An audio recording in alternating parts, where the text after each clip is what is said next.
Welcome to This Explainer. Today, we're diving into something really fascinating, a massive, fundamental shift that is completely rewiring the global industrial landscape right as we speak. We're going to unpack this idea that a car, well, it isn't just a mechanical vehicle anymore. Instead, think of it as the very first hardware node in this massive, sprawling AI ecosystem. By looking closely at the data and the real-world strategies playing out in the market, we're going to explore a major clash between two totally different industrial mindsets. And don't worry, we're skipping the hype and sensationalism today. We're just going to focus on the clear, actionable insights that actually define this transition. Let's get into it. So here is our roadmap for today's explainer. First, we'll look at the velocity of Xpeng. Second, building the AI ecosystem. Third, establishing operational trust. Fourth, Europe's cultural break. And finally, the capital velocity gap. All right, let's jump right into part one, the velocity of Xpeng. To really grasp this paradigm shift, we first have to look at Xpeng through the right lens. You really can't think of them as a traditional automaker that just happens to make electric cars. They are a high-velocity disruptor completely redefining asymmetric competition. I mean, look at this timeline. Founded in 2014, they went from literally nothing to a major global player in a single decade. Once they actually started delivering cars, it took them just 7 years to cross the 1 million vehicle mark. 7 years. By late 2025, projections have them sitting at number 7 worldwide for battery electric vehicle sales. Oh, and by early 2027, they plan to roll out humanoid robots. Put simply, they are achieving in 1 decade what took legacy automotive brands over half a century to perfect. Now, you might be wondering, how on earth do they move that fast without the whole thing falling apart? Well, the sources point to a massive strategic advantage, their organizational architecture. They've got this wild, Tesla-level visionary ambition for sure, but they actively avoid what we call the flawed genius model. So instead of pinning the entire company's survival on one highly volatile, unpredictable personality, they rely on a heavily structured, institutionalized R&D model. This is brilliant because it deliberately mitigates key man risk. It gives them the lightning-fast entrepreneurial speed of a startup, but it's totally anchored by the stability of a traditional corporate foundation.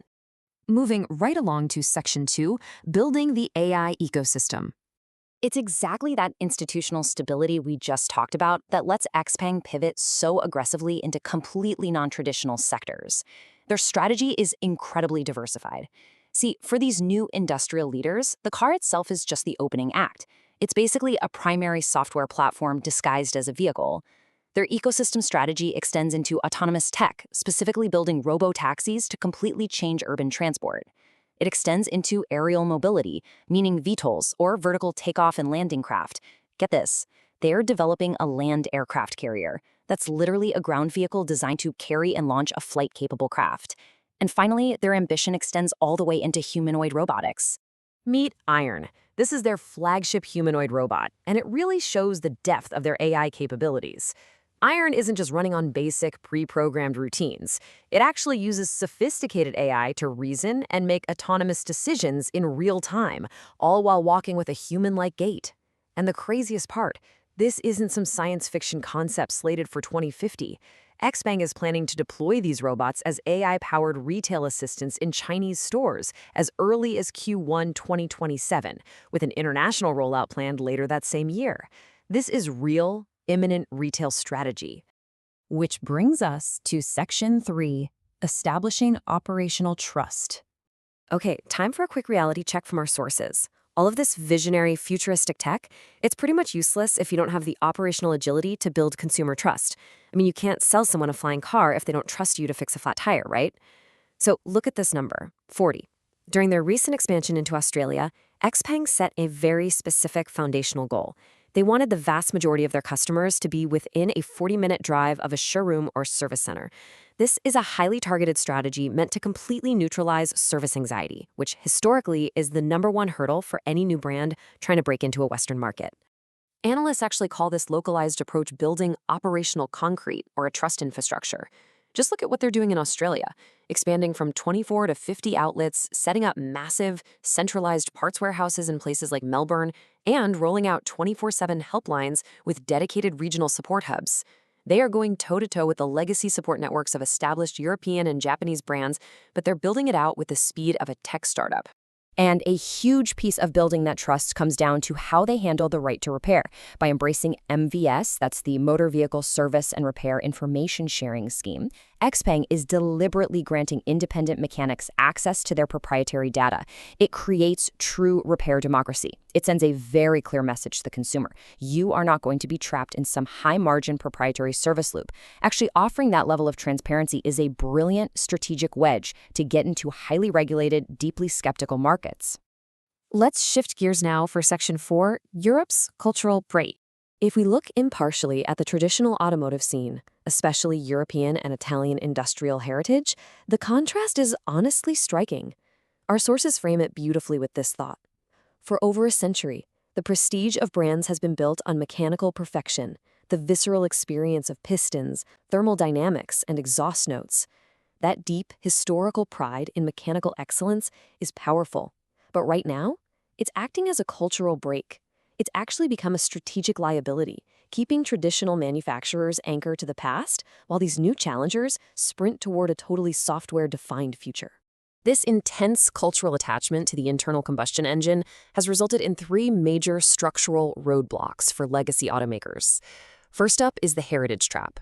This is when companies pour all their energy into perfecting the piston instead of mastering the algorithm, basically treating software like it's just an optional add-on. Second is the digital lag, which has caused massive delays in developing centralized, modern electronic architectures. And third is the cycle disparity. Legacy car companies are still operating on traditional industrial cycles that take years.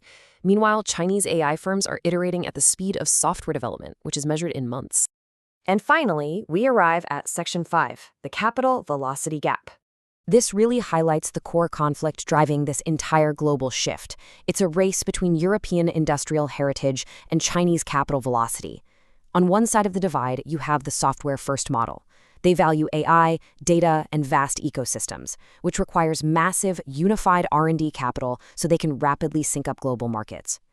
On the flip side, the traditional mechanical model still values precision engineering and pistons. They rely on incremental refinements and a more historically reactive approach. So the gap we are seeing isn't just about who has the cleverest ideas anymore. It's a massive, fundamental gap in investment speed. Think about it. The sheer amount of capital you need to compete in cars, humanoid robots, and VTOL flight all at once is just on a completely different planet compared to what's needed to refine an engine. So what's the big takeaway here? Well, the sources clearly show that Xpeng has built a highly resilient hybrid blueprint for the modern era, and it stands on 3 main pillars. Pillar 1, ecosystem ambition. They are using AI and robotics to completely future-proof their brand. Pillar 2, structured R&D. They've institutionalized their research to avoid the chaos of relying on a single, volatile leader. And Pillar 3, operational concrete. They're investing heavily in the boring but essential physical realities of local service infrastructure and parts. Put it all together, and it's a seriously powerful model for dominating the transition to an AI-driven economy. All of this leaves us with a really profound question to think about as this market continues to evolve. Can traditional mechanical resilience, that incredible historic prestige of legacy brands, actually survive this completely new velocity of capital and software? It's a fascinating landscape, and to really understand it, we definitely have to look far beyond the piston. I want to explicitly thank you, our listeners, for sharing your time and your curiosity with us for this explainer today. We truly hope these clear, unsensational insights prove useful to you as you navigate our fast-changing technological world. Until next time, keep learning.